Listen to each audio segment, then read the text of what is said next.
దేవునికి స్తోత్రం. హల్లెలూయా. ఈరోజు మనం జ్ఞాపకం చేసుకున్నట్లయితే దేవునితో మన యొక్క సహవాసం అనేది చాలా ప్రాముఖ్యమని జ్ఞాపకం చేస్తున్నాడు. ఎందుకనంటే దేవుని యొక్క సన్నిధిలో మన జీవితాల్లో మనము దైవికమైన సహవాసాన్ని ఎల్లప్పుడూ కూడా కలిగి ఉండాలని కోరుతూ ఉన్నాడు దేవుడు.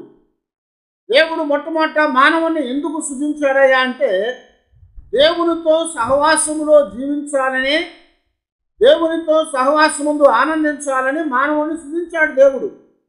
కానీ మానవుడు ఏం చేశాడంటే దేవుని యొక్క మాట వినకుండా దేవుడి నుంచి దూరంగా వెళ్ళిపోవటం ద్వారా ఏమైంది, ఆ యొక్క సహవాసాన్ని కోల్పోయాడు.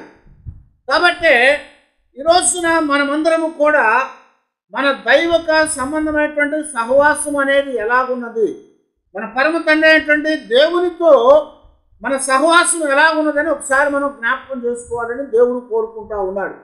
ఎందుకంటే దైవ సహవాసం అనేది, తండ్రి అయిన దేవునితో సహవాసం అనేది మనకెంతో అవసరమైంది. కారణం ఏంటంటే దేవునితో సహవాసం అంటే ఏంటంటే దేవునితో మనం గడపటం. దేవుని యొక్క సన్నిధిలో లేఖనాల్లో దేవునితో సహవాసం అనేది ఏమని చెప్పాడంటే దేవుడు మన నుండి కోరుకున్న అతి ప్రాముఖ్యమైనటువంటి విషయం ఏంటంటే మనం దేవుణ్ణి తెలుసుకోవాలని, దేవునితో ఉండాలని, ఆయనతో సమయాన్ని గడపాలనేటువంటిదే దేవుడు మన ఏళ్ళ ఆశించేటువంటిదిగా మనకు జ్ఞాపకం చేస్తున్నాడు. అందుకొరకే తండ్రి అయినటువంటి ఆ దేవునితో సమయాన్ని గడపటానికి యేసుక్రీస్తు వారు కూడా ఒక ప్రత్యేకమైన సమయాన్ని కేటాయించుకున్నారు. ఆ ప్రశాంతమైనటువంటి సమయంలో తండ్రితో మాట్లాడటానికి ప్రభువు కొండకెళ్ళారు, అలాగే గచ్చమనే తోటకు వెళ్ళారు. ఆ స్థలాల్లో తండ్రితో ఆయన మాట్లాడుతున్నటువంటి సందర్భాలు మనకు అనేకం జ్ఞాపకం చేయబడ్డాయి.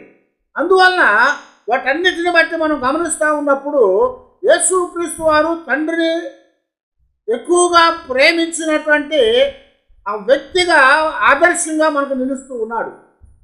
గమనించారా? తండ్రిని ఎంతగా ప్రేమించాడయ్యా అంటే బైబిల్లో తండ్రిని ప్రేమించిన వారు కొందరు ఉన్నారు, బైబిల్లో తండ్రిని ద్వేషించిన వారు అనేక మంది ఉన్నారు. అయితే తండ్రిని ప్రేమించిన వారిలో ఆది కాండం నుంచి మనం గమనిస్తూ ఉన్నప్పుడు అబ్రాహాము యొక్క కుమారుడైన ఇస్సాకు తండ్రిని ఎంతో ప్రేమించాడు, తండ్రిని ఎంతో గౌరవించాడు. అలాగే యేసుక్రీస్తు వారు కూడా తండ్రిని ఎక్కువగా ప్రేమించి ఆయన అంతగా గౌరవించారు. అన్ని విషయాల్లో కూడా ఆయన్ని మహిమపరిచిన వాడుగా మనకి జ్ఞాపకం చేస్తూ వచ్చాడు. కాబట్టి క్రైస్తవులంగా, దేవుని పిల్లలంగా మనము కూడా మన పరమ తండ్రి అయినటువంటి దేవునితో ఆ సహవాసాన్ని, దైవికమైన సహవాసాన్ని మనము కలిగి ఉండాలని కోరుకుంటా ఉన్నాడు. మరి దేవుని యొక్క దైవికమైన సహవాసం అనేది ఏదయ్యా అంటే దేవునితో గడపటం అనే కొత్త నిబంధనలో మనకి జ్ఞాపకం చేయబడతా ఉంది. క్రైస్తవ జీవితంలో దైవిక సహవాసం అనేది సమస్తము, అదే ముఖ్యమైనటువంటి మూలమైందని జ్ఞాపకం చేస్తున్నాం అన్నమాట. కాబట్టి ఈరోజు మన జీవితాల్లో మనము తండ్రితో గడపాలి, దేవునితో సహవాసంలో మనము ఉండాలి. కాబట్టి మన యొక్క జీవితాల్లో మన యొక్క దైవిక సంబంధమైన ఆ తండ్రితో మన సహవాసము ఎలాగున్నదనేది మనము జ్ఞాపకం చేసుకోవాలని దేవుడు మనల్ని కోరుతూ ఉన్నాడు. బైబిల్లో మనం గమనించినట్లయితే మన సహవాసం ఎవరితో ఉందో మనం జాగ్రత్తగా చూసుకుంటూ ఉండాలి. ఎందుకంటే దుష్ట సహవాసము మంచి నడవడిని చెరుపును అని బైబిల్లో రాస్తూ వచ్చారు. దుష్ట సహవాసం అనేది మంచి నడతని చెరిపేస్తుంది.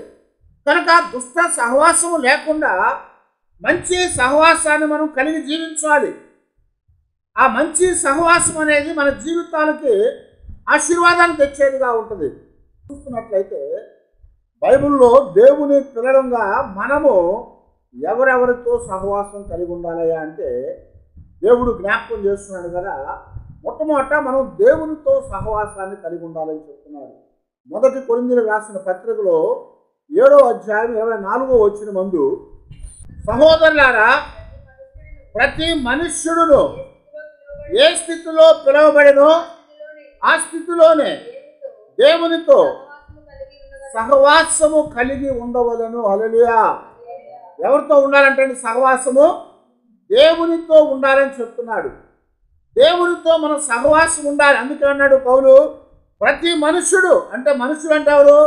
మనుషులనగా పిల్లలు కానీ, పెద్దలు కానీ, స్త్రీలు కానీ, పురుషులు కానీ, ఇంకా ఎవరైనా సరే మనుషులు అన్నప్పుడు అందరూ అందులో ఉన్నారు. అందుకని ఇక్కడ ఏం చెప్తున్నా అంటే ప్రతి మనుష్యుడు కూడా ఏ స్థితిలో పిలువబడ్డాడో ఆ స్థితిలోనే దేవునితో సహవాసము కలిగి ఉండాలి అని జ్ఞాపకం చేస్తున్నారు. ఎందుకు ఈ మాటను సెలవిచ్చాడయా అంటే కొత్త నిబంధనలో యేసు ప్రభువాన్ని మొట్టమొదట అనుసరించి వెంబడించిన వారు ఎవరు? యూదులైన వారు మొట్టమొదట ప్రభువుని వెంబడిస్తూ వచ్చారు. అందువల్ల వాళ్ళు ఏమనుకున్నారంటే యూదులే ప్రభువుని వెంబడించాలి, వాళ్ళే తండ్రితో దేవునితో సహవాసం ఉండాలనుకున్నారు. పౌలు గారు చెప్తున్నాడు కదా, యూదులు కాదయ్యా, యూదులు మాత్రమే కాదు కానీ యూదేతరులు కూడా, అంటే యూదులు కాని వారు కూడా తండ్రి అయిన దేవునితో సహవాసం ఉండాలి. ఎందుకని? రోమపత్రిక 3వ అధ్యాయంలో మనుషులందరూ కూడా పాపము చేశారు కాబట్టి అందరూ కూడా పాపము చేయటం ద్వారా దేవుడు అనుగ్రహించే మహిమను పొందలేకపోయారు. కాబట్టి ఈ రోజున దేవుడు మనల్ని తిరిగి తన సహవాసంలోకి పిలుస్తున్నాడు. ఆ సహవాసంలో మనం జీవించాలని దేవుడు మనల్ని కోరుకుంటున్నాడు. కనుక మనము దేవునితో సహవాసం కలిగి ఉండాలి. అయితే ఏ స్థితిలో మనం పిలువబడ్డప్పటికీ ఆ స్థితిలోనే మనం ముందుకు సాగే వారంగా ఉండాలి. ఎందుకని ఈ మాట చెప్పాడు? యూదులు పిలువబడ్డప్పుడు, యూదులు దేవుణ్ణి వెంబడించినప్పుడు వాళ్ళు యూదులుగానే ఉన్నారు. అయితే ఆ యూదులు ఏమని కోరారంటే ఎవరైనా అన్ని జనాంగం ప్రభువుని నమ్ముకున్నప్పుడు, ప్రభువుని వెంబడించినప్పుడు వాళ్ళు కూడా యూదుల్లాగా మారాలని కోరుతూ ఉన్నారు. ఒక కాంక్ష పెట్టారు. అపోస్తుల కార్యాల్లో 15వ అధ్యాయంలో ఒక సభ జరిగింది. ఆ సభ ఎందుకు జరిగిందయ్యా అంటే దేవుని దగ్గరకు వచ్చిన ప్రతి వారు కూడా యూదుల్లాగే ఉండాలని వాళ్ళు కోరుకున్నారు. కానీ దేవుడు పౌలు గారి ద్వారా చెప్తున్నాడు కదా, యూదుడు దేవుని దగ్గరకి పిలువబడితే, దేవుణ్ణి చేర్చుకుంటే, దేవునితో సహవాసంలోకి వచ్చినట్లయితే యూదుడుగానే ఉండాలి. ప్రభు దేవునితో సహవాసంలో ఉండాలి. ఒక అన్యజనుడు వచ్చినట్లయితే అన్యజనుడే, కానీ వాడు ఎప్పటికి కూడా యూదుడు కాదు. యూదుడు కాని వాడు యూదుడు అవుతాడా? ఒక దేవుడు కూడా ఏం చెప్తున్నాడంటే పౌలు గారి ద్వారా, యూదులు దేవుని చేత పిలువబడ్డప్పుడు, దేవునితో సహవాసంలో ఉన్నప్పుడు వాళ్ళు యూదులుగానే కొనసాగాలి. అంటే వాళ్ళ జీవితాల్లో ఎలాగ పిలువబడ్డారో అలాగ నడుచుకోవాలి. ఒక అన్యుడు దేవుని దగ్గరికి సహవాసంలో తీసుకురాబడ్డప్పుడు, దేవుని చేత పిలువబడినప్పుడు ఆ అన్యుడు ఎలాగ నడుచుకోవాలి అంటే అతడు అన్యుడుగా దేవుని దగ్గరకు వచ్చాడు కానీ అలాగే నడుచుకోవాలి. అంతేగాని నేను కూడా యూదుడిలాగా కావాలని కోరుకోకూడదు. బానిసలు కూడా దేవుణ్ణి నమ్ముకున్నారు. ఒకవేళ బానిస అయినటువంటి వాడు ఎవడైనా సరే దేవుణ్ణి నమ్ముకొని దేవుని దగ్గరకు వచ్చినట్లయితే, నేను దేవుణ్ణి నమ్ముకున్నాను కనుక నేను స్వతంత్రుడని నీ దగ్గర నుంచి వెళ్ళిపోవడానికి అవకాశం లేదు. వాడు బానిసగా పట్టబడ్డాడు కాబట్టి అదే ఇంటిలో ఆ యజమాని కింద ఉండి దేవునితో సహవాసం చేయాలని జ్ఞాపకం చేస్తున్నారు. అందుకొరకే సహోదరులారా, ప్రతి మనుష్యుడు కూడా ఏ స్థితిలో పిలవబడేనో ఆ స్థితిలో దేవునితో సహవాసం కలిగి ఉండాలి అని పౌలు గారు చెప్పారు. కనుక ఎలాంటి స్థితిలో మనం పిలువబడ్డామో ఆ స్థితిలో మనం దేవునితో సహవాసంలోనికి వెళ్ళాలి. ఇంకో మాట చెప్తున్నాను పౌలు గారు, ఏ భేదము కూడా లేదు.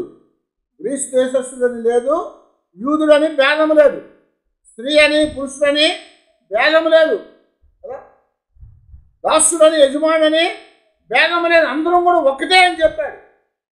ప్రభువు దగ్గరికి పిలువబడిన తర్వాత అందరము కూడా ఒక్కటే. కనుక దేవుడు ఒక్కడై ఉన్నాడు కనుక మనం అందరము కూడా ఏ స్థితిలో పిలువబడ్డామో ఆ స్థితిలో మనమందరము తండ్రి అయిన దేవునితో సహవాసములో ఉండాలి అని ఇక్కడ మొట్టమొదటిగా జ్ఞాపకం చేస్తున్నాము. మన సహవాసము తండ్రి అయినటువంటి దేవునితో ఉండాలి అని చెప్తున్నారు. ఆ తర్వాత మన సహవాసం ఎవరితో ఉండాలి అంటే కుమారుడైన యేసుక్రీస్తు వారితో ఉండాలని చెప్తున్నాడు. అదే మొదటి కొరింథీయులకు రాసిన పత్రికలోనే 1వ అధ్యాయంలో 9వ వచనం చూడండి. మన ప్రభు అయిన యేసుక్రీస్తు అను తన కుమారుని సహవాసమునకు మిమ్మల్ని పిలిచిన దేవుడు నమ్మదగిన వాడు. అవునండి, ఇక్కడ ఎవరితో సహవాసం కలిగి ఉండాలట? మన ప్రభు అయిన యేసు క్రీస్తును దేవుని కుమారునితో మనము సహవాసము కలిగి ఉండాలి అని చెప్తున్నారు. ఆ సహవాసము మనం కలిగిన వారంగా ఉండాలి. కారణం ఏంటంటే మనల్ని పిలిచిన వాడు నమ్మదగిన వాడు. హల్లెలూయా! మనల్ని పిలిచిన వాడు నమ్మదగిన వాడు. చాలామంది పిలుస్తూ ఉంటారు. పిలిచిన తర్వాత ఏం చేస్తారంటే కొంత సమయం అయినాక నట్టేట్లో ఉంచుతూ ఉంటారు. అయితే ఇక్కడ మనల్ని పిలిచిన కుమారుడు మనకు ప్రభువుగా ఈ లోకానికి వచ్చాడు. తండ్రి యొక్క దగ్గర నుంచి లోకంలోనికి కుమారుడుగా వచ్చాడు ఆయన. కాబట్టి ఆయన మనల్ని పిలుస్తున్నాడు. ఇప్పుడు తండ్రి పిలిచాడు. అయితే తండ్రి సహవాసంలో మనం ఉండాలి. కానీ తండ్రిని చూసి బ్రతికిన నరుడు ఎవడు కూడా లేడు. అందుకే తండ్రి ఏం చేశాడంటే కుమారుడుగా లోకంలోనికి వచ్చాడు. కుమారుడుగా లోకంలోకి వచ్చాడు కనుక ఇప్పుడేం చెప్తున్నాడంటే మన ప్రభు అయిన యేసు క్రీస్తును దేవుని కుమారునితో మనము సహవాసములో కలిగి ఉండాలి. ఎందుకనంటే ఆయన మనల్ని పిలిచాడు. మనము పిలవబడ్డాము కాబట్టి పిలిచిన వాడు నమ్మదగినటువంటి వాడు. గమనించారా? యేసు ప్రభువారు అనేకుల్ని పిలిచారు. ఆయన పరిచర్య ప్రారంభించగానే ఆయన ఆ గలిలయ సముద్రం ఒడ్డును నడుచుకుంటా వెళ్తూ అనేక మందిని పిలిచారు. ఆయన పేతురుని పిలిచాడు, ఆంధ్రాని పిలిచాడు, మత్తయిని పిలిచాడు, అలాగే మరి యోహోను యాకోబుని పిలిచాడు, జబదేయ కుమారుని పిలిచాడు. ఇలాగ అనేక మందిని పిలిచాడు ఆయన. ఆయన పిలిచినప్పుడు వాళ్ళందరూ కూడా ఏం చేశారు? ఆయన్ని వెంబడించారు. ఎందుకు వెంబడించారయ్యా అంటే వాళ్ళ జీవితాల్లో ఆయన పిలిచినప్పుడు ఆయన నమ్మదగిన వాడని వాళ్ళకి అర్థమైంది. వాళ్ళు పిలిచినప్పుడు ఏం చెప్పాడు? ఇదిగో మిమ్మల్ని చేపలు పట్టేవాళ్ళు కాదు కానీ మనుషులు పట్టే జాలలుగా మిమ్మల్ని నేను మారుస్తాను రమ్మని చెప్పాడు. మిమ్మల్ని మనుషులు పట్టు జాలలుగా చేస్తాను రమ్మని చెప్పినప్పుడు వాళ్ళు ఏం చేశారు? ఆ దోణులు విడిచిపెట్టారు, వలలు విడిచిపెట్టారు, తల్లిదండ్రులను విడిచిపెట్టారు, కుటుంబాలను విడిచిపెట్టారు, సమస్తాన్ని కూడా విడిచిపెట్టేశారు. అవన్నీ విడిచిపెట్టేసి ఏం చేశారు? ప్రభువుని వెంబడించారు. ఇది చాలా విచిత్రంగా అనిపిస్తూ ఉంటుంది. ఎందుకంటే ఒక పని చేస్తా లాభసాటికరమైనటువంటి ఆ పనిలో సంతోషంగా ఉన్నవాడు ఆ పని విడిచిపెట్టి ఎప్పుడు కూడా వెళ్ళలేడు. ఏ పని చేస్తా ఉన్నవాడికి ఆ పనిలోనే నైపుణ్యం ఉంటుంది, అందులోనే వాళ్ళు కొనసాగుతారు. అంతేగాని వాళ్ళ జీవితాల్లో దాన్ని విడిచిపెట్టి మరొక దయ చేయలేరు. కానీ ఇక్కడ దేవుని దగ్గరగా అంటున్నాడు కదా, వాళ్ళని మీరు విడిచిపెట్టండి, నేను మనుషులు బట్టే జాగ్రత్తగా చేస్తాను, మనుషులు బట్టే జాగ్రత్తగా చేస్తానని చెప్పగానే వాళ్ళ ఎన్ని విడిచిపెట్టి ప్రభుత్వం వెళ్ళారు. ప్రభుత్వం వెళ్ళినప్పుడు ఆయన దగ్గరికి వెళ్ళి నువ్వు ఎక్కడ ఉంటావా అంటే ఏం చెప్పాడు ప్రభు? తలవాల్చుకోవడానికి స్థలం లేదట, పక్షులకు గూళ్ళు ఉన్నాయి, నక్కలకి బొరియలు ఉన్నాయట. అలాంటప్పుడు నమ్ముతాం మనం? నమ్మగలుగుతామా? నమ్మలేం. అయితే వాళ్ళందరూ కూడా అవి విడిచిపెట్టి ప్రభువుని వెంబడించాడు. కారణం ఏంటంటే ఆయనలో ఒక గొప్ప నమ్మకాన్ని వారు చూశారు. అందుకే ఇక్కడ పౌలు గారు చెప్తున్నారు కదా, మనల్ని పిలిచినటువంటి వాడు దేవుడు నమ్మదగిన వాడు. హల్లెలూయా! ఆయన నమ్మదగిన వాడు. మీరు నన్ను ప్రేమించలేదు కానీ, మీరు నా దగ్గరికి మొట్టమొదట రాలేదు కానీ నేను మొదట మిమ్మల్ని ప్రేమించానని చెప్పాడు. నేనే మొదట మీ దగ్గరికి వచ్చానని చెప్పాడు. కనుక ఆయన నమ్మదగిన వాడు అని జ్ఞాపకం చేస్తున్నాడు. ఎంతకైనా నమ్మదగిన వాడు. మనం ఎన్ని చేసినా సరే ఆయన నమ్మకంగానే ఉంటాడు కదా. ఎన్నోసార్లు మనము ఆయన్ని నమ్మిన తర్వాత కూడా ఆయన మోసం చేశాం. ఎన్నోసార్లు దేవాన్ని నమ్ముకున్నానని చెప్పి పక్కకి పోయినటువంటి అనేక సందర్భాలు మన జీవితాల్లో ఉంటాయి. కానీ ఇక్కడ ప్రభువు చెప్తున్నాడు కదా, మనల్ని పిలిచిన వాడు నమ్మదగిన వాడు. ఆయన మనం ఎన్నిసార్లు అపనమ్మకంగా ఆయన నుంచి దూరంగా వెళ్ళిపోయినా ఆయన మాత్రం నమ్మకంగానే ఉన్నాడు. అందుకే మన సహవాసం ఎవరితో ఉండాలయ్యా అంటే దేవుని కుమారుడైనటువంటి ప్రభు అయిన యేసు క్రీస్తుతో మన సహవాసము కలిగి ఉండాలి. కారణము ఆయన నమ్మదగినవాడు. ఆయన నమ్మదగినవాడు.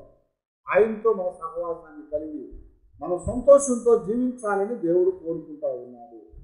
ఆ తర్వాత ఎవరితో మన సహవాసం ఉండాలయ్యా అంటే తండ్రితో, అలాగే ఆయన కుమారుడైన యేసు క్రీస్తు వారితో మాత్రమే కాదు. కానీ మరొక మాట చెప్తా ఉన్నాడు. 2 కొరింథీయులకు రాసిన పత్రికలో 13వ అధ్యాయం 14వ వచనం, ప్రభు అయిన యేసు క్రీస్తు కృపయు దేవుని ప్రేమయు పరిశుద్ధాత్మ సహవాసము మీకందరికీ తోడై ఉండును గాక. హల్లెలూయా. ఎవరితో ఉండాలంట మన సహవాసము? పరిశుద్ధాత్మతో ఉండాలంట. మన ప్రభు అయిన యేసు క్రీస్తు వారి యొక్క కృప, దేవుని యొక్క ప్రేమ, పరిశుద్ధాత్మ యొక్క సహవాసం మనకు తోడుగా ఉండాలి అని చెప్తున్నాడు. మన సహవాసము పరిశుద్ధాత్మతో ఉండాలి. ఎందుకు పరిశుద్ధాత్మతో మన సహవాసం ఉండాలయ్యా అంటే పరిశుద్ధాత్మని మన ప్రభు అయిన యేసు క్రీస్తు వారు మనకు అనుగ్రహించాడు. ఆయన ఏం చెప్పాడు? ఆయన పరలోకానికి ఆరోహణం అవుతూ నేను మీ మీద పరిశుద్ధాత్మను ఇస్తాను. ఆ పరిశుద్ధాత్మ మీ మీదకి వచ్చినప్పుడు మీరు శక్తిని పొందుతారు. ఆ పరిశుద్ధాత్మ మీతో ఉంటుంది, మీలో ఉంటుంది. మీతో ఉంటుంది, మీలో ఉంటుంది. మీకు కావలసిన సమస్తాన్ని కూడా అది బోధించుద్దని చెప్పారు. అది మీకు తెలియజేస్తుంది, అది మీకు నేర్పించుద్దని దేవుడు చెప్పాడు ఇక్కడ. కనుక మన జీవితాల్లో మన సహవాసం అనేది పరిశుద్ధాత్మతో మనం కలిగినటువంటి వారంగా ఉండాలి. అది దేవుని యొక్క ఆత్మ అని జ్ఞాపకం చేస్తున్నారు. ఆ దేవుని యొక్క ఆత్మతో మన సహవాసాన్ని మనం కలిగి ఉన్నట్లయితే మన జీవితాలు ఆశీర్వాదకరంగా ఉంటాయి. తండ్రి అయిన దేవునితోనూ కుమారుడైనటువంటి యేసు క్రీస్తు వారితోనూ పరిశుద్ధాత్మతో మనము సహవాసము కలిగి ఉండాలి. ఆ సహవాసం మన జీవితాల్లో ఉన్నప్పుడు మనము ఆశీర్వాదంతో నింపబడినటువంటి వారంగా ఉంటాం. కొంతమంది తండ్రితోనూ సహవాసం ఇంకెవరితో అక్కర్లేదని చెప్తూ ఉంటారు. దేవునితోనూ సహవాసము ఇంకెవరితో వద్దని చెప్తూ ఉంటారు. మరొక గుంపు ఉందండి. వాళ్ళు ఏం చెప్తారంటే తండ్రి లేడు ఇప్పుడు, ఎందుకంటే తండ్రి కుమారుడు పంపించాడు కాబట్టి ఆయన్నే నమ్ముకోవాలి, ఆయన్నే మనం వెంబడించాలి, ఆయనతోనే మనం సహవాసం కలిగి ఉండాలి. ఇప్పుడు తండ్రితో మనం సహవాసం అక్కర్లేదంటారు వాళ్ళు. మరో గుంపు ఉంది. ఆ గుంపు ఏంటయ్యా అంటే తండ్రి లేడు, కుమారుడు లేడండి, పరిశుద్ధాత్ముడే ఉన్నాడు, ఆయన మరి మనతో ఉన్నాడని చెప్పి మరో గుంపు మొదలైపోయింది. ఎందుకంటే పరిశుద్ధాత్మ మనం నడిపించుద్ది, పరిశుద్ధాత్మ మనల్ని బోధించింది మనకని చెప్పి వాళ్ళు చెప్తా వచ్చారు. కానీ ఏదో ఒకదాంతోనే మన సహవాసం అంటే మనం తప్పులో ఉన్నట్టే. ఎవరితోనో ఒకరితో సరిపోద్ది అనుకుంటే మనము మన జీవితాల్లో సంపూర్ణమైనటువంటి సహవాసంలో లేవని చెప్తున్నాము. మన సహవాసం ఎవరితో ఉండాలయ్యా అంటే 1 యోహాను పత్రికలో 1వ అధ్యాయంలో 3వ వచనం దగ్గర నుంచి ఆయన మాట్లాడుతూ యోహాను గారు చెప్తా ఉంటాడు, మాతో కూడా మీకును సహవాసము కలుగునట్లు మేము చూచిన దానిని వినిన దానిని మీకును తెలియజేయుచున్నాము. మన సహవాసం అయితే తండ్రితో కూడాను ఆయన కుమారుడైన యేసు క్రీస్తు వారితో కూడాను ఉన్నది. ఇంకా కిందకి వెళ్తా ఉంటే పరిశుద్ధాత్మతో కూడా ఉన్నది అని చెప్తూ ఇంకా ఇంకొక మాట జ్ఞాపకం చేస్తున్నాడు 7వ వచనంలో, అయితే ఆయన వెలుగులో ఉన్న ప్రకారము మనమును వెలుగులో నడిచిన ఎడల మనము అన్యోన్య సహవాసము గలవారమై ఉందుము అని జ్ఞాపకం చేస్తున్నాడు. ఎవరితో ఉండాలంటే మన సహవాసము? వెలుగుతో మన సహవాసం ఉండాలి. వెలుగుతో మన సహవాసం ఉండాలి. ఎందుకు ఆయన వెలుగుతో మన సహవాసం ఉండాలయ్యా అంటే ఆయన వెలుగు అంటే ఏం చెప్పాడు? ఆయన వాక్యము కదా. ఆయన వెలుగు అంటే ఏంటంటే వాక్యం అని అర్థం వస్తుంది. ఎందుకంటే వెలుగు కలుగును గాక అని ఆయన పలికాడట. ఆయన పలికిన మాటలో నుంచి వెలుగు వచ్చింది. ఆదికాండంలో అపోస్తలుల కార్యాలు 2వ అధ్యాయం 42వ వచనంలో అపోస్తుల బోధయందును సహవాసమందును రొట్టె విరుచుట ఎందును ప్రార్థన చేయుట ఎందును ఎడతెగక ఉన్నారు అని చెప్తున్నారు. ఎవరితో ఉన్నాడు సహవాసము? అపోస్తుల బోధలో సహవాసం ఉంది, అపోస్తులతో సహవాసం ఉంది, పరిశుద్ధులతో సహవాసం ఉంది. అపోస్తులతో సహవాసం ఉంది, పరిశుద్ధులతో సహవాసం ఉందంటే వాళ్ళంతా ఎవరో? సంఘము. సంఘముతో మన సహవాసం ఉండాలని చెప్తున్నాడు. సంఘం అంటే ఏంటని చెప్తున్నాడు? దేవుని యొక్క ఇల్లు. సంఘం అంటే ఏం చెప్తున్నాడు పౌలు గారు? దేవుని యొక్క శరీరము, దేవుని యొక్క శరీరము, దేవుని యొక్క ఇల్లు. కనుక ఇప్పుడు దేవుని యొక్క శరీరము, దేవుని యొక్క ఇల్లు అని చెప్పబడ్డటువంటి ఆ సంఘముతో మన సహవాసము కలిగి ఉండాలి. ఆదిమ సంఘములో అందరూ కూడా సహవాసాన్ని కలిగి ఉన్నారు అపోస్తులు. ఎందుకంటే ప్రభువుతో శిష్యులు సహవాసంలో ఉన్నారు అపోస్తులు. ఆ ప్రభువు ఇప్పుడు శారీరకంగా లేరు కనుక అపోస్తులు శారీరకంగా ఉన్నారు కనుక వాళ్ళతో సహవాసంలో ఉన్నారు. ఇప్పుడు వాళ్ళతో సహవాసంగా ఉన్నప్పుడు సంఘం కూర్చోబడింది. ఇప్పుడు ఆ సంఘముతో సహవాసంలో మనం ఉండాలని దేవుని యొక్క వాక్యం ద్వారా దేవుడు మనకి ఇక్కడ జ్ఞాపకం చేస్తూ ఉన్నాను. అయితే ఆ సహవాసం కలిగి ఉండటం ద్వారా మనకు చాలా ప్రయోజనాలు ఉన్నాయని చెప్తున్నారు. సహవాసం అనేది ఏం చేస్తుంది? మనం ప్రయోజనాలు కలుగు చేస్తుంది. అందుకనే కీర్తన 133వ కీర్తనలో ఏం చెప్తున్నాడు దేవుడు? సహోదరులు ఐక్యత కలిగి ఉండుట ఎంత మేలు, ఎంత మనోహరం అని చెప్తా ఉంటాం. అది ఎంతో మేలట, ఎంతో మనోహరమట. ఆ మేలు మనోహరం అనేది ఎలా ఉంటుందయ్యా అని మనం గమనించినట్లయితే ఆ సహవాసము తండ్రితో, కుమారునితో, పరిశుద్ధాత్మతో, సంఘముతో, వెలుగుతో మనం కలిగి ఉన్నప్పుడు ఏమవుతాయా అంటే మన సహవాసము ద్వారా మనం ఏం చేయబడతామంటే మన జీవితాల్లో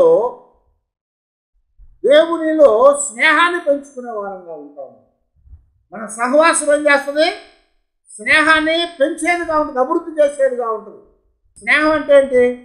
స్నేహం అంటే ఇద్దరు కలిసి ఉండటం అనేది స్నేహం. ఆ స్నేహంలో ఏముంటుందంటే సహవాసం ఉంటుంది. ఇద్దరు కలిసి ఉన్నప్పుడు దాన్ని స్నేహం అంటాం. అది మంచిది ఉంటుంది, చెడ్డది ఉంటుంది. మంచి సహవాసం ఉంది, స్నేహం ఉంది. చెడ్డ సహవాసం ఉంది, చెడ్డ స్నేహం ఉంది. అయితే ఇక్కడ స్నేహం అంటే ఏంటంటే మనం కలిసి ఉండటము. ఆ కలిసి ఉండటం అనేది ఏంటంటే మనలో సహవాసం అంటే స్నేహాన్ని పెంచేదిగా ఉంటుంది అని చెప్తున్నాను. వాళ్ళిద్దరిలో ఉన్నటువంటి ఆ యొక్క దూరం అనేది తగ్గిపోద్ది, సన్నిహితం వస్తూ ఉంటుంది. ఆ సన్నిహితం వచ్చినప్పుడు వారు స్నేహంలోకి ఉంటారు. ఆ స్నేహంలోకి ఉన్నటువంటి వారిలో వీళ్ళలో ఉన్నది వాళ్ళకి తెలుస్తుంది, వాళ్ళలో ఉన్నది వీళ్ళకి చెప్పుకుంటూ ఉంటారు. ఎంత సీక్రెట్ అయినా కానీ ఇద్దరు స్నేహితులు పంచుకుంటూ ఉంటారు. వాడు స్నేహాన్ని పంచుకోలేకుండా ఉన్నటువంటి సీక్రెట్ ఉందంటే వాడు నిజమైన స్నేహితుడు కాదు. వాడు ఎన్ని తెప్పించుకొని ఇది చెప్పట్లేదంటే వీడు దొంగోడు. అందుకనే స్నేహంలో దాపరికం అనేది ఉండదు. కాబట్టి సహవాసం అనేది ఏం చేస్తుందంటే మన జీవితాల్లో స్నేహాన్ని పెంచుతుందట. ఆ స్నేహాన్ని పెంచి మనము ఆయనతో కలిసి ఉండేట్టుగా చేస్తుంది. అందుకనే యేసుప్రభువు వారు యోహాను సువార్త 15వ అధ్యాయం 15వ వచనంలో ఒక మాట చెప్తా వచ్చారు చూడండి. దాసుడు తన యజమానుడు చేయు దానిని ఎరగడు కనుక ఇక మిమ్మల్ని దాసులని పిలవక స్నేహితులని పిలుస్తున్నాను అన్నాడు. అంటే అర్థం ఏంటి? ఆ సహవాసం అనేది దూరంగా ప్రభువుగా ఉన్నటువంటి వాడిని మనకి స్నేహితులుగా తీసుకొని వచ్చింది. ప్రభు ఎప్పుడు ప్రభువే, అవునా? దేవుడు ఎప్పుడు దేవుడే. కానీ ఇప్పుడు ఏం చేస్తుంది? మనకు స్నేహితులుగా తెచ్చింది. అందుకనే దేవుడు అబ్రహాముతో అన్నాడు, అబ్రహాము నా స్నేహితుడు అన్నాడు. ఎవరిని? అబ్రహాముతో అన్నాడు, అబ్రహాము నా స్నేహితుడు. నేను చేయబోయే కార్యాన్ని అబ్రహాముకి దాచదనా? దేవుడు చేసేది మనకు చెప్పాలా? అవునా? దేవుడు చేసేది మనం చెప్పాల్సిన పని లేదు. ఎందుకంటే ఆయన సర్వభౌముడు, ఏమైనా ఎప్పుడైనా ఎలాగైనా చేయగలిగిన వాడు. ఆయన చేసేదాన్ని ఎందుకు చేస్తామని అడిగే హక్కు లేదు మనకి. కానీ సర్వభౌముడు అయినటువంటి దేవుడు సొదొమ గొమొర్రాలని నాశనం చేయడానికి వెళ్తా అరే అబ్రహాంకి ఇప్పుడు దాకా ఉన్నాను, కలిసి భోజనం చేసాము, నేను చేయబోతే అబ్రహాం అంటే నా స్నేహితుడు చెప్పకుండా ఉంటానని చెప్పి మళ్ళీ వెనక్కి వచ్చి ఏం చేశాడు, అబ్రహామా సొదొమ గొమొర్రాలను తగలబెడుతున్నానని చెప్పాడు. చెప్పాలా దేవుడు? చెప్పాల్సిన దేవుడు అయితే చెప్పాల్సిన పని లేదు. కానీ ఇప్పుడు ఎవరాడు? ఇద్దరు స్నేహితులు. అందుకనే దేవుడు ఏం చేశాడంటే అబ్రహాంకి ఆ మాట చెప్పాడు. అలాగే యేసు ప్రభువు కూడా ఏమన్నా అంటే, ఇక మిమ్మల్ని దాసులని పిలవను కానీ మీరు స్నేహితులను పిలుస్తున్నాను, ఎందుకంటే నేను చేసేవి మీకు తెలియాలి, మీరు చేసేవి కూడా నాకు తెలియాలని చెప్పారు. కాబట్టి దేవునితో సహవాసం అనేది ఇలాంటి గొప్ప ఒక ప్రయోజనాన్ని మనకు కలిగించేదిగా ఉంది. మరో ప్రయోజనం ఏదయ్యా అంటే స్నేహం అంటే సహవాసం అనేది మన జీవితాల్లో ఐక్యతను తీసుకొని వచ్చేదిగా ఉంటుంది. సహవాసం అనేది ఐక్యతను పెంపొందించేదిగా ఉంటుందని చెప్తున్నాను. ఎందుకనంటే మన జీవితాల్లో మనము ఐక్యతను కలిగి ఉండాలంటే సహవాసం ఉండాలి. ఎఫెసీయులకు రాసిన పత్రికలో 4వ అధ్యాయం 1వ వచనంలో పౌలు గారు చెప్తున్నాడు, కాబట్టి మీరు సమాధానమును బంధము చేత ఆత్మ కలిగించు ఐక్యమును కాపాడుకొనుటయందు శ్రద్ధ కలిగిన వారై ప్రేమతో ఒకరినొకరు సహించుచు మీరు పిలువబడిన పిలుపునకు తగినట్లుగా దీర్ఘశాంతముతో కూడిన సంపూర్ణ వినయముతో సాత్వికముతోను నడుచు కొనవలనని ప్రభువును బట్టి ఖైదీనైన నేను మీకు బతిమాలు కొనుచున్నానని పౌలు గారు చెప్తా వచ్చారు. అయితే మాటలు మనం జాగ్రత్తగా చూసినట్లయితే ఆ యొక్క సహవాసం అనేది ఇప్పుడు ఏం తీసుకొని వస్తుందట? పరిశుద్ధాత్మ యందలి ఐక్యతను తీసుకొని వస్తుందట. ఆ యొక్క బంధాన్ని తీసుకొని వచ్చేదిగా ఉంది. సహవాసం అనేది లేకపోతే ఐక్యత అనేది ఉండదు. ఈ రోజున ఎందుకు కొట్టుకుంటున్నారు? వాళ్ళలో సరైన సహవాసం లేకపోవటం వల్ల, ఐక్యత లేకుండా పోయింది కాబట్టి కొట్టుకుంటూ ఉంటారు, కుటుంబాల్లో కొట్టుకుంటూ ఉంటారు. ఎందుకని? సహవాసం లేకపోవటం ద్వారా, ఐక్యత లేకపోవటం వల్ల. అందుకొరకే సహవాసం అనేది మన జీవితాల్లో ఐక్యతను తీసుకొని వచ్చేది. అందుకే నాకు మనం చెప్పినట్టుగా కీర్తన 133 ఏమన్నాడు? సహోదరులు ఐక్యత కలిగి ఉండుట ఎంత మేలు, ఎంత మనోహరము. అది అహరోను గడ్డం మీద తల మీద పోయబడి గడ్డం మీదగా కారుచున్నటువంటి పరిమళ తైల వాసన కలిగిందిగా ఉంటుందని చెప్తున్నాను. పరిమళ తైలములాగా సువాసన కలిగి ఉండేది. ఐక్యత కలిగి ఉంటే అంత సువాసన కలిగి ఉంటాము. ఐక్యత లేకపోతే ఏమవుద్ది? కన్నుకుంటూ ఉంటారు కదా, అవునా?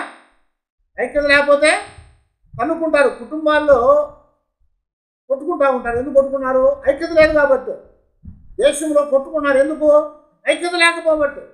అందుకనే దేవుడు ఏం చెప్తున్నాడంటే ఐక్యత అనేది ఎలా వచ్చింది అంటే సహవాసంగా ఉండటం వల్ల వచ్చింది. సహవాసంగా ఉండటం అంటే ఏంటి? అందరూ కలిసి ఉండటం ద్వారా, ఆ కలిసి ఉండలేకపోవటం ద్వారా కనుకోవటం అవుతుంది. అందుకని ఇక్కడ ఏమన్నా అంటే మనము ఆ కలిసి ఉండి సహవాసంగా ఉండటం ద్వారా ఐక్యతనే వస్తూ ఉంటుంది. అందుకొరకే ఇక్కడ దేవుడు కూడా ఏమన్నా అంటే ఐక్యత ఎలాగొచ్చిందయా అంటే సహవాసం అంటే కలిసి ఉండటం. కాబట్టి తండ్రి కుమార పరిశుద్ధాత్మ ఏకమై ఉన్నారు కనుక వారు కూడా మనలో ఉంటారు, మనతో ఉంటారని చెప్పాడు. యేసు ప్రభువారు యోహాను సువార్తలో 17వ అధ్యాయంలో ప్రార్థన చేశారు కదా. ఆ ప్రార్థనలో ఆయన ఏమంటా అంటే మనము ఒకరితో ఒకరు ఎలాగ ఏకమై ఉన్నామో అలాగ నీలో నేనున్నట్లుగా నాలో వారు ఉండాలి. నీలో నేనున్నాను, నాలో వారు ఉండాలి. అప్పుడు నీలో నేనున్నాను కనుక నాలో వాళ్ళు ఉన్నారు కనుక ఇప్పుడు ఏమవుతుంది? నువ్వు నేను వాళ్ళు ఏకమై ఉంటాము. తండ్రి కుమార పరిశుద్ధాత్మ ఏకమై ఉన్నారు. ఇప్పుడు మనము కుమారుల్లో ఉన్నాము, పరిశుద్ధాత్మతో నింపబడ్డాము, తండ్రిని ప్రేమించాము, తండ్రి మనల్ని ప్రేమించాడు కనుక తండ్రి కుమార పరిశుద్ధాత్మతో మనం ఇప్పుడు ఏకమై ఉన్నాము, ఐక్యత ఉన్నాము అని ఇక్కడ దేవుని యొక్క వాక్యం మనకి జ్ఞాపకం చేస్తుంది. కనుక సహవాసం అనేది స్నేహాన్ని తీసుకొని వచ్చేదిగా, అభివృద్ధి చేసేదిగా ఉంటుంది. సహవాసం అనేది ఐక్యతను తీసుకొచ్చేదిగా ఉంటుంది. సహవాసం అనేది అభివృద్ధిని తీసుకొని వస్తుంది. సహవాసం అనేది అభివృద్ధిని తీసుకొని వచ్చేదిగా ఉంటుంది. ఇప్పుడు మనం గమనిస్తూ ఉంటే ఆ సహవాసము ఎలాగ అభివృద్ధిని తీసుకొచ్చింది అంటే, ఆదిమ సంఘము ఏర్పడిన తర్వాత యేసుక్రీస్తు వారిని నమ్మిన వారు అనేకులు ఏం చేశారట, సంఘములో చేర్చబడ్డారు అని అపోస్తుల కార్యాలు 2వ అధ్యాయము 47వ వచనంలో మనకు జ్ఞాపకం చేస్తారు. అయితే సంఘములో చేర్చబడ్డారట వాళ్ళందరూ కూడా. ఎలాగ చేర్చబడ్డారు? వాళ్ళందరూ కూడా ఏమయ్యారయ్యా ఇప్పుడంటే మరి విస్తరింపు చేయబడ్డారు. మొట్టమొదట ఎంతమంది సంఘం ఉన్నారు? ఆ 120 మంది. ఎక్కడ? మేడగదిలో పరిశుద్ధాత్మ వచ్చినప్పుడు 120 మందే ఉన్నారు సంఘం, వాళ్ళే సంఘం అప్పుడు. ఆ తర్వాత ఆ మేడగదిలోంచి కిందకి దిగొచ్చినాక పేతురు యెరూషలేములో ప్రసంగం చేయగానే ఏమైంది? 3000 మంది రక్షించబడ్డారు. ఆ 3000 మంది 120 మందితో చేర్చబడ్డారు. ఆ తర్వాత మరో ప్రసంగం చేశాడు, 4000 రక్షించబడ్డారు. ఆ 4000 వీళ్ళతో కూర్చోబడ్డారు. అలాగా సంఘం అనేది విస్తరించబడతా వచ్చింది. ఎందుకని? సహవాసం. సహవాసం నాకు లేకుండా ఉండి పేతురుతో నాకు సంబంధం లేదని యోహోనుతో సంబంధం లేదని యాకోబుతో నాకు సంబంధం లేదని మత్తయ్య, ఇలాగా ఎవడికాడు గుంపులో అయిపోయాడు అనుకోండి, ఏమయ్యేది? విచ్ఛిన్నం అయిపోయేది. అవునా? అందుకనే కొరింథీ సంఘం అలాగ అయిపోయింది. కొరింథీ సంఘం అలాగ అయిపోవటం వల్ల పౌలు ఏం చెప్తాడంటే, పిచ్చోళ్ళారా ఎందుకు మీరు అలా కనుక్కుంటున్నారు? ఒకడేమోను యేసు ప్రభు వాడినని, ఒకడేమోను పేతురు కేఫా వాడినని, ఒకడేమోను పౌలు వాడినని, మరొకడు అపోల్లో వాడినని ఎందుకు తన్నుకుంటున్నారు? కేఫా మిమ్మల్ని రక్షించాడా? అపోలో మిమ్మల్ని రక్షించాడా? పౌలు మిమ్మల్ని రక్షించాడా? మరి అపోస్తలుడు అపోలోని రక్షించాడా? ఎవరైనా మీకోసం రక్తం కార్చారా? మీకోసము కేఫా కానీ, పేతురు కానీ, లేకపోతే పౌలు కానీ, అపోలో కానీ ఎవడు రక్తం కార్చలేదు. రక్తం కార్చిన వాడు ఎవరు?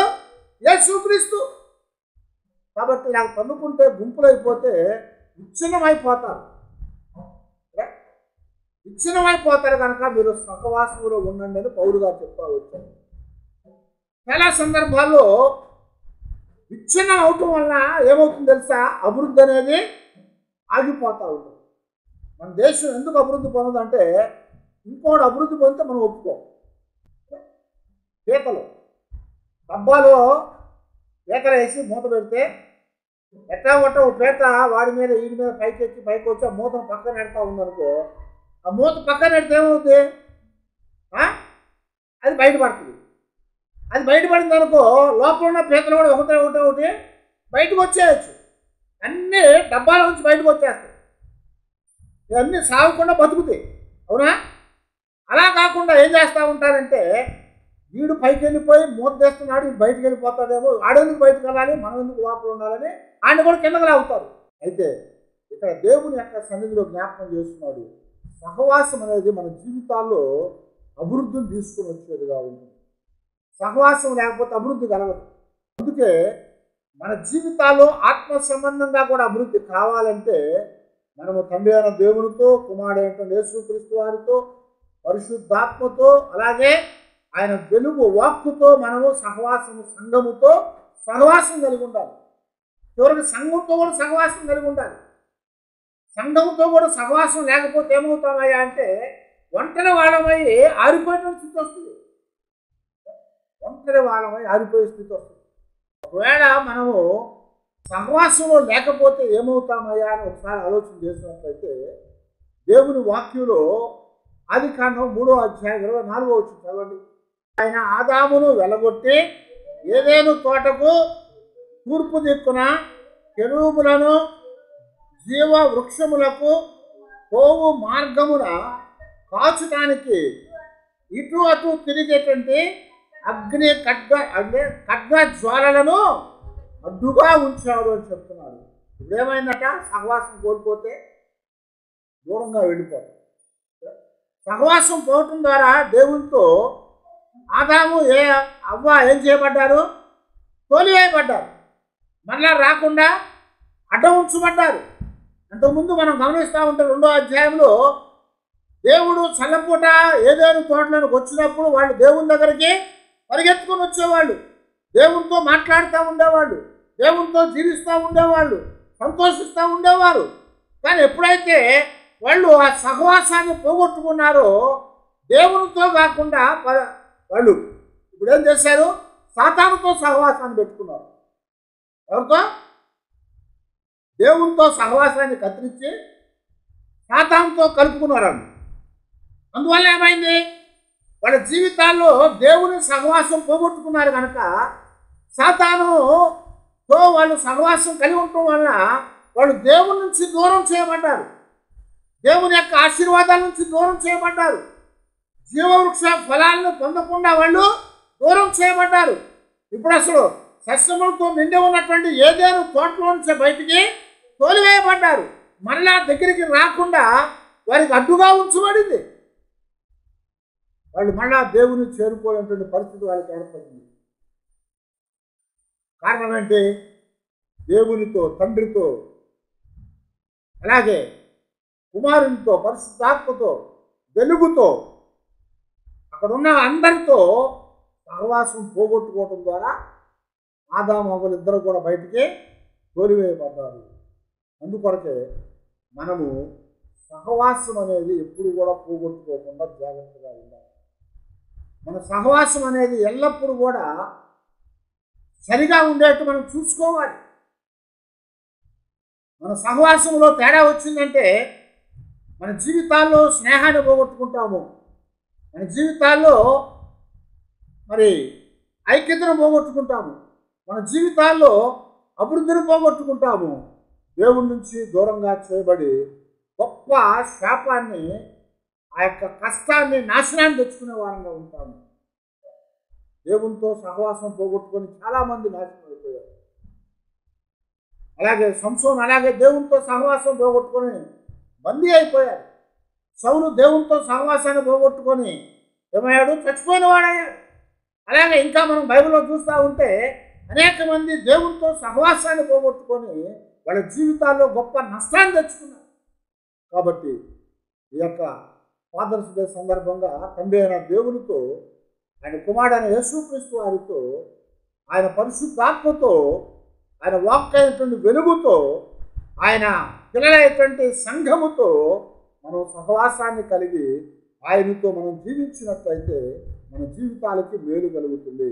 అందుకనే యోబు గ్రంథం 22:21లో ఆయనతో సహవాసము చేసిన యెడల మీకు సమాధానము కలుగును, అలాగుననే మీకు మేలు కలుగును. హల్లెలూయా. కాబట్టి దేవునితో, కుమారునితో, పరిశుద్ధాత్మతో, వెలుగుతో, అలాగే సంఘముతో మనం సహవాసం కలిగి ఉన్నట్లయితే మనకు సమాధానము కలుగుతుంది, అలాగున మేలు కలుగుతుంది. లేదంటే మన జీవితాల్లో గొప్ప నష్టాన్ని చూసేవారంగా, గొప్ప శాపాన్ని చూసేవారంగా మన జీవితాల్లో మరి అలాంటి కలగకుండా ఉండాలంటే దేవునితో సహవాసంలో మనం ఉండాలి. కనుక ఈ ఫాదర్స్ డే సందర్భంగా మన పరమ తండ్రి అయినటువంటి ఆ దేవుని మహింపరుస్తూ ఆయనతో మనం ముందుకు సాగి ఆయనలో సంతోషంతో జీవించే వారంగా మనకు దేవుడు సహాయం చేసి బలపరిచి మన స్నేహాన్ని పెంచి మన జీవితాల్లో ఐక్యతను పెంచి మన జీవితాల్లో మనం ఎల్లప్పుడూ కూడా అభివృద్ధి కలిగి ముందుకు సాగునట్లుగా దేవుడు మనకి సహాయం చేసేటప్పుడు అందరం కూడా తల వంచి ప్రార్థన చేస్తాం.